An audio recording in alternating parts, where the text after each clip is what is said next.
Okay, how did y'all like that fanfiction reading yesterday? I was a little scared about how that was going to be received. I didn't know if you were going to be like, oh my god, this is 45 minutes of you just talking, it's boring, or it's like, oh no, this is actually interesting. So there will be a part 2 of that, so don't worry, that'll definitely happen in the future. Okay, back to the important stuff. Back to the news with Tekking101. In today's Reverie update, we have the conference beginning and all of the kings of all the land gather together, and there's a bunch of stuff going on at the same time.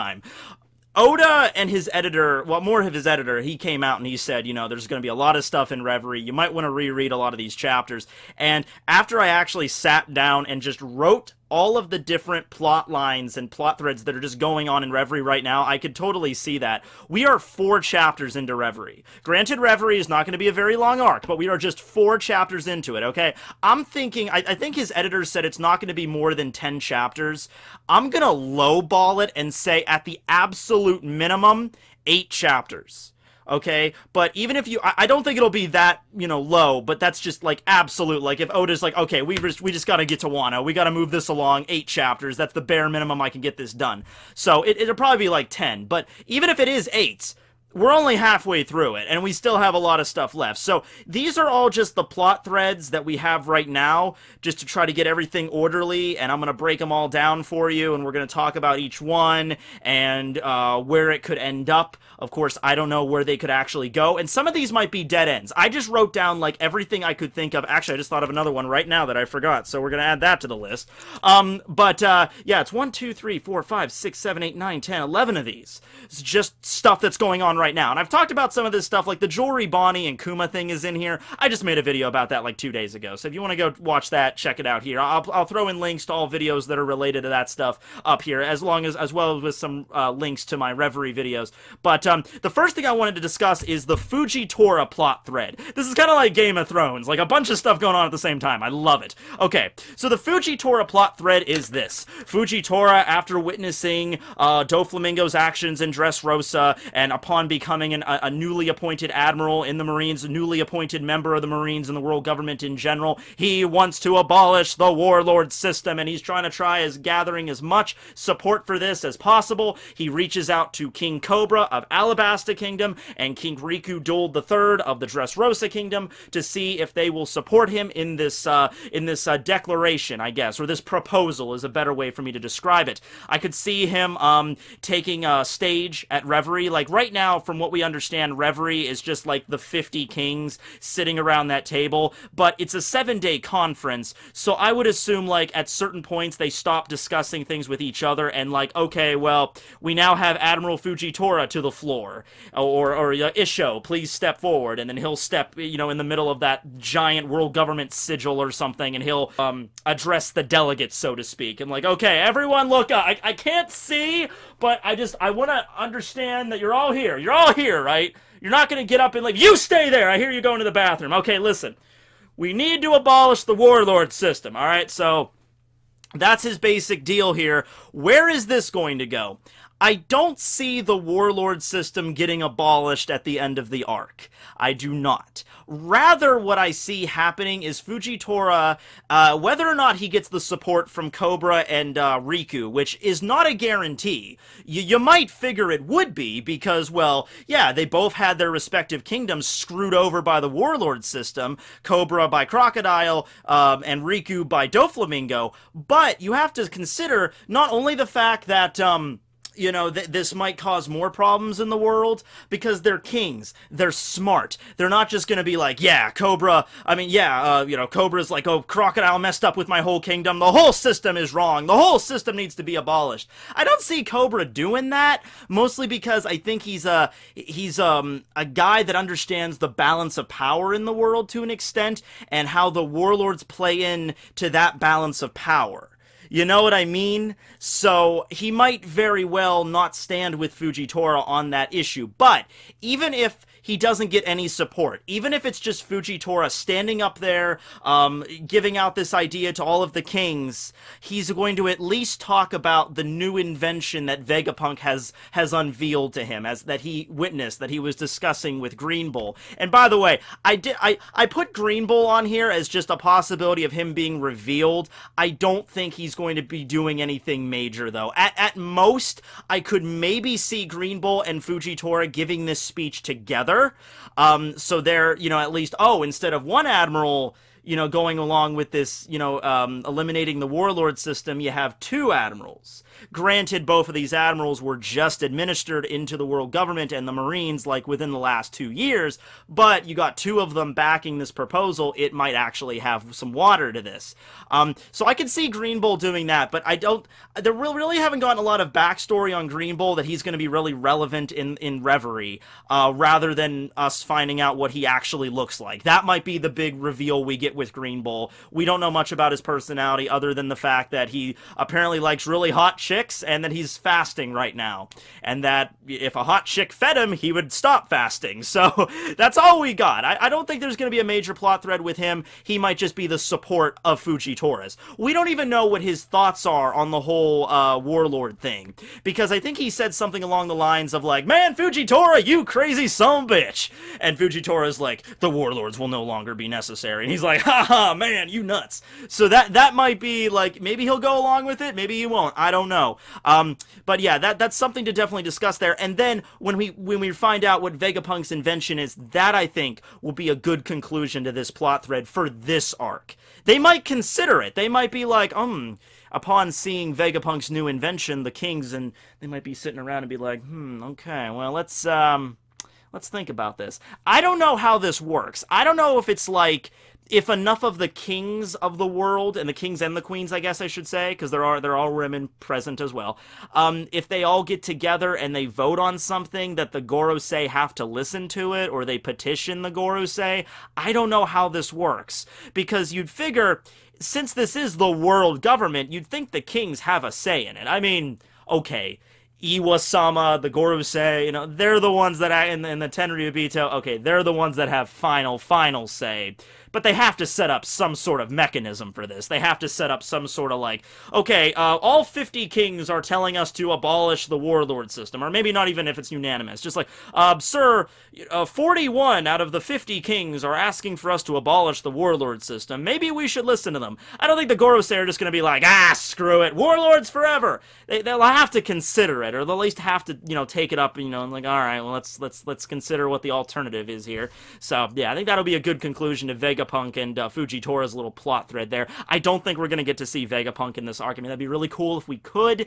I think Green Bull is going to be the big, huge reveal. Like, that's what he looks like. But hey, who knows? All the stuff that Oda's done up till this point, we might get Green Bull and Vegapunk revealed in this arc. If I had to choose between the two, I'd probably pick Vegapunk, obviously, but we'll see. Okay, so the next thing I want to talk about is Neptune and Shirahoshi. Only gonna just briefly go over this because I brought this up ad nauseum in other videos, and in both of the Reverie videos I did, Reverie Part 1 and Reverie Part 2, I talked about how Shirahoshi, ancient weapon Poseidon, able to control Sea Kings, able to take over the world if she really, you know, wanted to use that power for those means, or if she was manipulated into using those powers for those means, and now she is in Marijois, along with all the other people that would love to take this power for themselves. So, yeah, and we saw Iwasama in the last chapter with a sword through Shirahoshi's picture.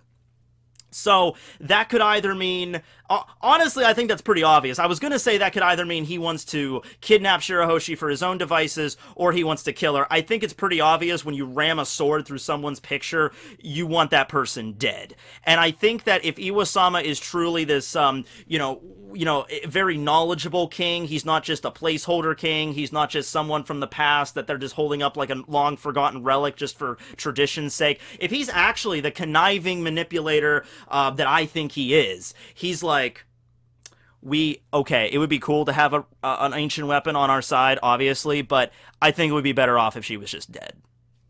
I mean, that way you wouldn't have to worry about your enemy, like, using it against you. Even if we captured her, we would have to be very careful that she never turned on us or that she was captured and brought back to that side. So I think the safer option is just to kill her. Now, obviously, Shirahoshi's not going to die at the end of this arc, but I don't think they're going to let this opportunity to capture her go just out the window. Iwasama clearly understands what she is, and she's right in your backyard. Not even in your backyard, she's in your house.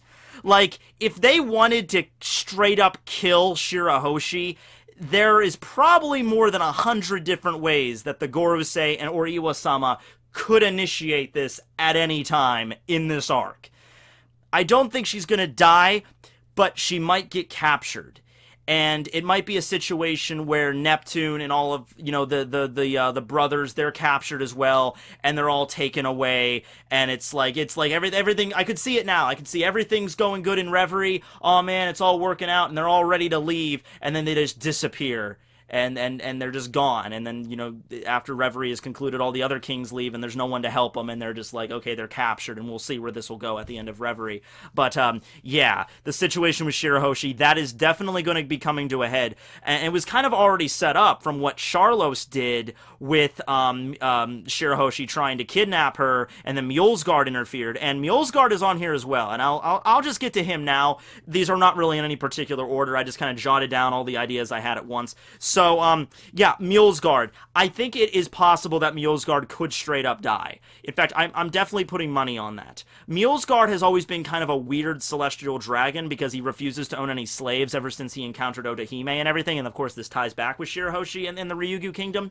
And in the last chapter, Leo says, oh, so as long as we have your permission, we can beat up anybody, even celestial dragons. And Mules Guard, he already dedicated himself to helping Neptune and Shirahoshi and her brothers, and this is something he's been probably thinking about for years. Like, you know, if I ever get the chance, if I ever get that chance, I am going to make damn sure that I can protect them. But now the heat is finally on, and they're here, and Sharlos tried to kidnap them, and, you know, he beat Sharlos down, but now he's realizing, oh shit, I'm kind of an enemy of my own kind, and I might be a celestial dragon, and that power protects me from pretty much everybody else in the entire world except for other celestial dragons.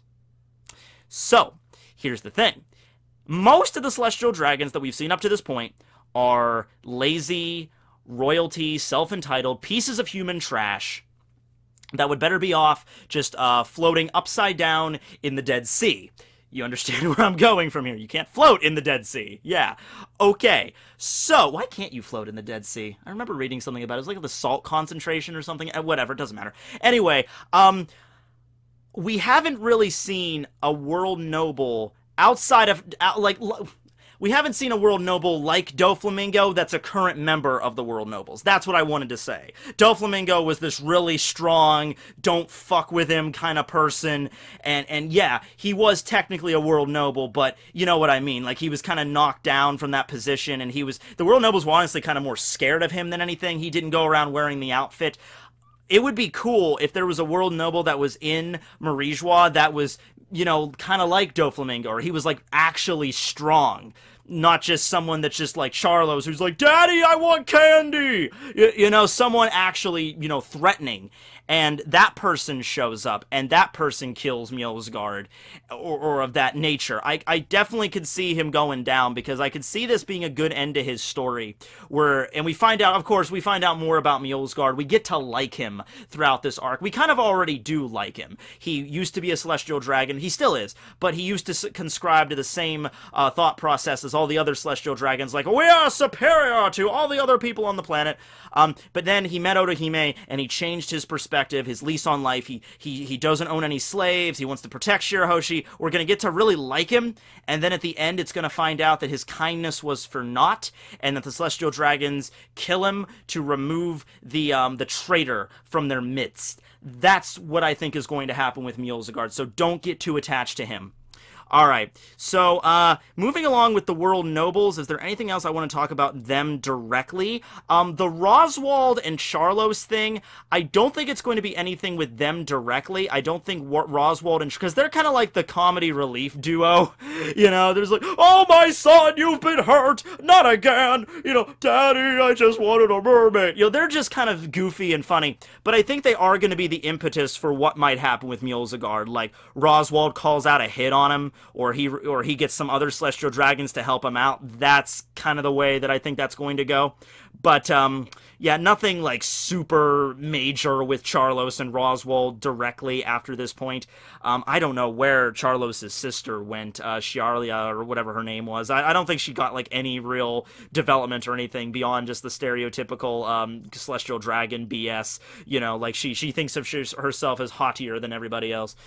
Since we are talking about nobles, though, let's talk about Dovey Doflamingo. Okay.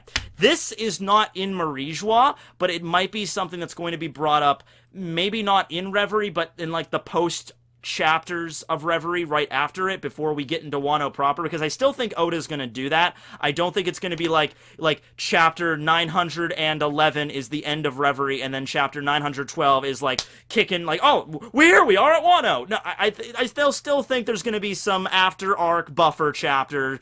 Maybe it's only one this time, because Reverie wasn't that long. But I still think there's going to be a buffer in between there, and that's where we might get this. But what's going on with Doflamingo and Impel Down? Apparently, Magellan is protecting him because some assassins got sent from Marijois to come and kill him. And we know they're not well, we don't know if they're not CP just 0. They could be. We know that they're not Lucci or Kaku or Stussy, because they're currently at Marijois, at the Reverie itself. So it might be another member of CPI just 0 that we just haven't seen yet. Like, it might be one of the masked dudes from Dressrosa that we haven't gotten to properly see. One of them, the guy with the tall dude with the frilly flower mask, he's currently at Reverie. But the other two, we have no idea where they're at. They might even be stronger than Lucci. I remember when I talked about this in the review, I asked you guys, you know, who do you think would win in a fight, Lucci or Doflamingo? And the money was pretty much like, there were a few people that were rooting for Lucci, but people were throwing out Doflamingo all the way. They were saying, if Doflamingo can figure out a way to get out of his shackles and fight free, Lucci has no chance. And, I don't know, because Lucci, after getting beat by Luffy, I feel like that would drive him to get stronger, and it's been 2 years. Luffy just fought Doflamingo, so we know the cap where Doflamingo is. He wouldn't have gotten much stronger. He's not like the Saiyan where they get the Zenkai boost. You know, we just saw pretty much everything Doflamingo could do. We saw his Conqueror's Haki. We saw his armament. We saw all of his Ito Ito no Mi. We saw his awakening. We saw all that shit. That's all he's got. All right? Lucci is an unknown because we don't know how much he's improved since his fight with Luffy. Okay, it's been over 2 years since his fight with Luffy. So, yeah, Lucci could have, I don't know if he could have Conquerors, but he would definitely be immune to it. He wouldn't get knocked out by it. He would have armament. He has observation, most definitely. He's a carnivorous zone. He might have awakened his carnivorous zone. We don't know. And I'm planning a video about Lucci, like a specific one just about Lucci, but we don't know about that, so don't count Lucci out yet. Even if Doflamingo does get freed and it's a straight-on brawl, we know pretty much everything Doflamingo's bringing to the table. We don't know anything about Lucci, so I would be hesitant to just claim Lucci would lose. Also, Magellan is there, and if it's, okay, yeah, if it's Doflamingo and Magellan teaming up against Lucci, okay, yeah, well, obviously those two would win, but it's kind of a moot point right now because Lucci's not going to be a part of this. It's going to be somebody else. It might even be a better assassin that the world government has. Their absolute top assassin in CPI just 0. So we'll wait to see where that's going. The whole Doflamingo assassination scheme thing. Alright. I think this is a good time to bring this up. Because there's really not a lot I can go on here, because I don't think it's more about Oda just being a clever little bastard. And I just want to bring it up because I didn't realize this at first, and I didn't really hear anybody else talking about this, but I tweeted about it the other day. But I was rereading one of the chapters of One Piece, of Reverie, chapter 905, I believe it was. It was the chapter where everybody is arriving at the Red Port and is heading up to Marijois for Reverie, and it's the chapter we get to see Garp and Shirahoshi arriving and all that stuff. We get to see a scene where all of the various photographers from like the World Economic Journal and like attaches there. The guy that we saw during Water 7 who takes pictures for all of the wanted posters, he's there taking pictures of everybody. And right there, in between Attach and that other reporter to the right, there is a conspicuous space that is blank. There's nobody standing there, but we can see the flash of a camera, the same as Attach, the same as the other reporter next to him. We see a flash just in the middle of the air, out of nowhere. That's Absalom.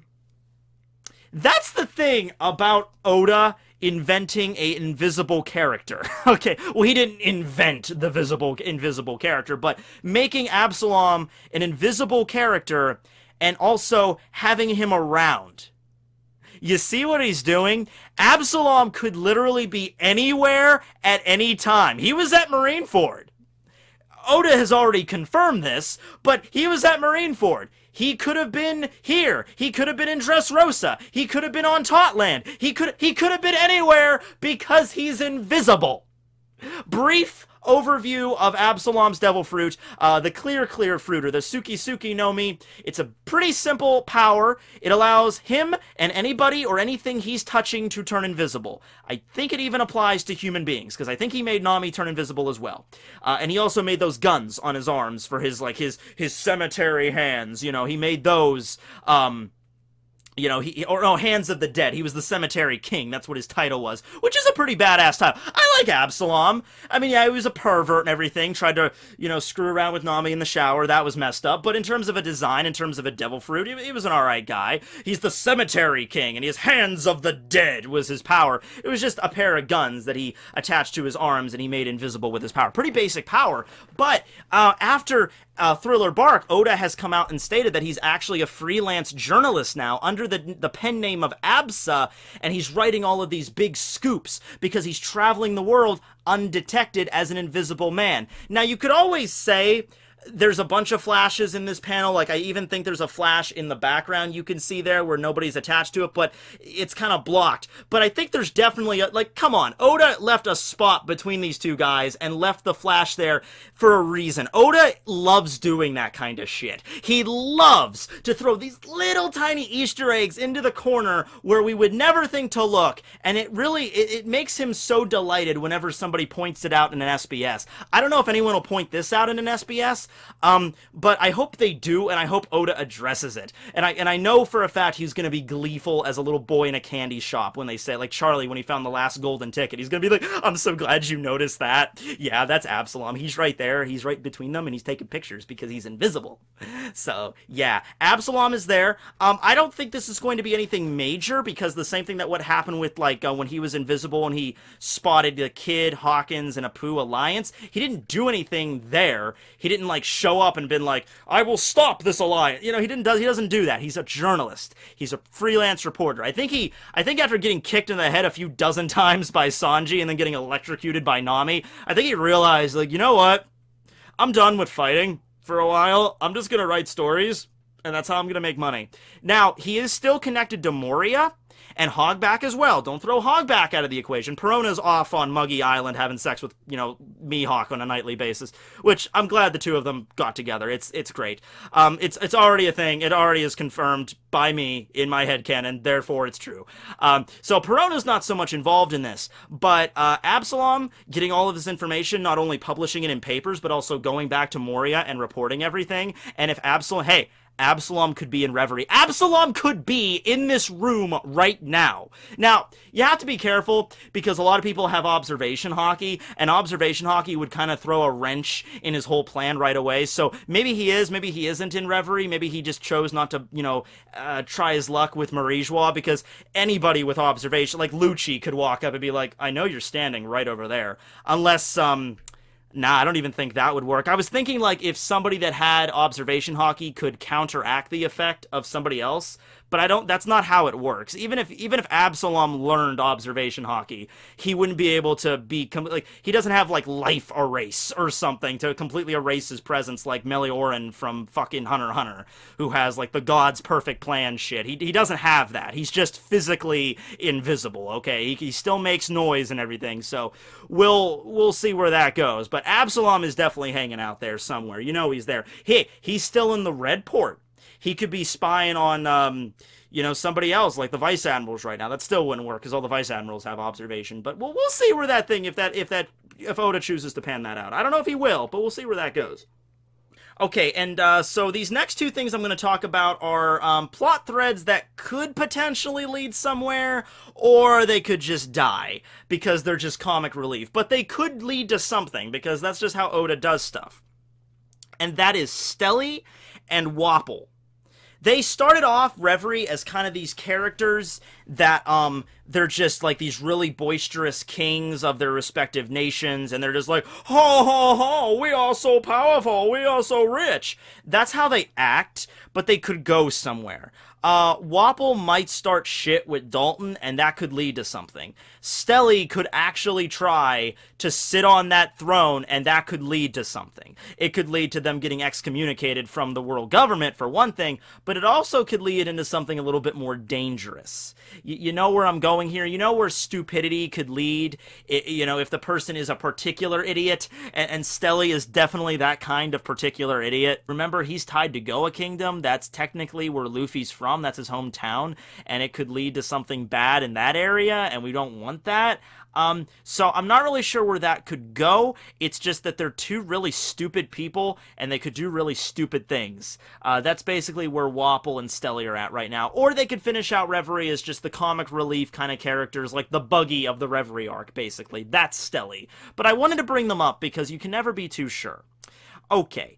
I talked about the Bonnie and Kuma thing in the last video, so you can just go check that out. But let's talk about the Revolutionaries for right now. Okay, so the goal of the Revolutionaries is to just declare war against the world nobles. They're not trying to kill everybody at Reverie or anything like that. They're not trying to do something that major. Just an infiltration mission, and then at a certain point during the Reverie, announce that we are the Revolutionary Army, we are here, and we declare war against you, Celestial Dragons, and then they skip out. Okay? Now, in order to do this, they're going to have to make sure that it's a declaration against the world nobles, not the world government as a whole. If that was the case, if they just wanted to declare war against the world government, they would probably just use Morley's power and like plant a bomb underneath the meeting room, or underneath the Gorosei's room, or just the castle in general, and blow it up, and then skip out. And then it's like, these are the Revolutionary Army, if you just want to piss off the entire world government directly. But now that we know that the Celestial Dragons have that little gated area, that community, the Celestial Dragon city they live in, that's going to be their target, most definitely. And we see them underground, and we hear all about Kuma and what they did to him. So one of the ways that they're probably going to, you know, get the Celestial Dragons pissed off and declare war is they're going to get back Kuma. I think the Revolutionaries could definitely get back Kuma by the end of this arc. Now, reprogramming him and everything like that, that's a whole other story. But I think they're going to get him back, and that's going to be one other thing. Another way they could directly do it is they could kidnap one of the Celestial Dragons. They could straight up kill a Celestial Dragon. Then again, no matter what they do to the Celestial Dragons, the world government's going to get involved. I'm just saying they have to make it a message that's directly toward the Celestial Dragons, not toward the world government as a whole. They have to make the message known, no, these guys specifically are the ones that we're waging war with. Alright, so they might do something to their city. Like if they blew up, like, their city or the gate or something. Or, you know, just, like, graffitied all over the Celestial Dragon footprint or something. Like, if they did something like that, the message is very clear. You're targeting them directly. So, yeah, I think they're going to get back Kuma, and then they're going to do something. I don't know if they're... killing a Celestial Dragon, I think, is a little bit too much. I don't think they're going to do that directly. I think, though, they are going to, like, attack the city, destroy a structure. We might find out about, like, a really holy place for the Celestial Dragons, something they really treasure, like the town square of their city has a special statue of, like, one of the founding members of the world or some shit like that, and then the Revolutionaries show up and blow it up or something, and then they leave, and then they leave a message behind of Sabo doing this, like, okay, or obviously, maybe not that comical, but something of that nature they're going to do. Right. Now, here's the thing, Cobra, I wanted to talk about this right after Fujitora, but I got sidetracked. Okay, so, Cobra might get involved with the Fujitora plot thread, but he has his own plot thread. Before he even got that message from Fujitora, he was talking to the Gorosei about something even before they left for Reverie, and then in the last chapter we heard the Gorosei talking about how Cobra wants an audience with them. However, he's kind of a traitor because his family decided to leave the 20 families and go back to their original kingdom 800 years ago, the founding families of the world government, the Nefertari family. So, yeah, they're probably going to give him an audience, but it's not going to end well for him, and I've said this so many times, you're probably tired of me talking about it, but, Cobra getting killed at the end of this arc is something else that I think is definitely plausible.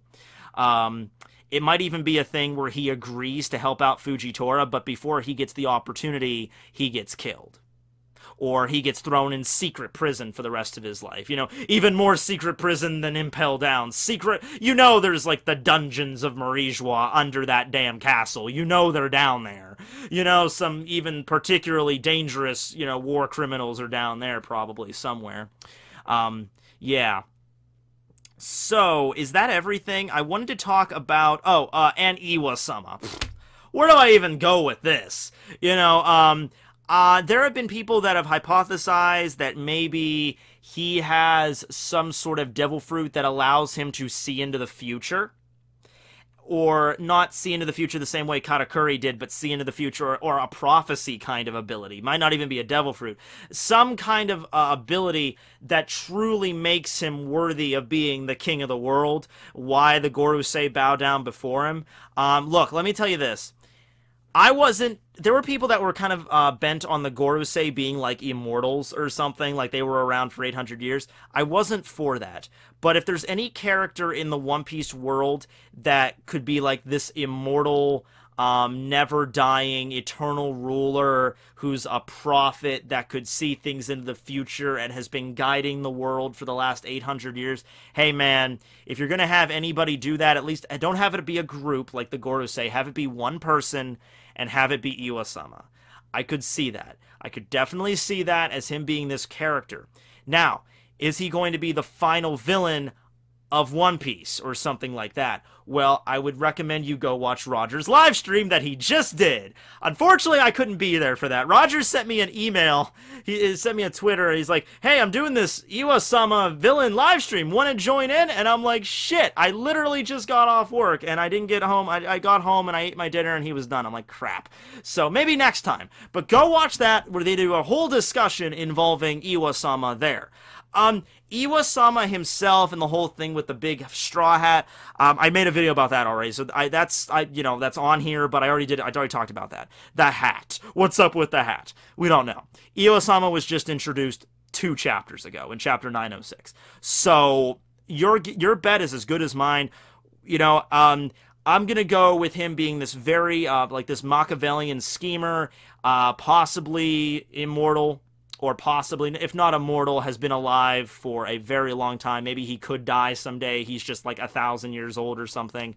But he knows about Shirahoshi, so he's aware of the ancient weapons. He knows who's the ancient weapons, like who has the power, has connections everywhere, has ultimate authority over everything.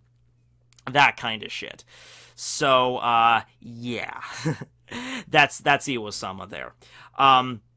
Is it going to be like a direct confrontation between him and the Straw Hats? I don't know. I just do not know. But that's Iwa-sama. And then finally, we also have the plot thread involving Shanks. It just never ends with this shit.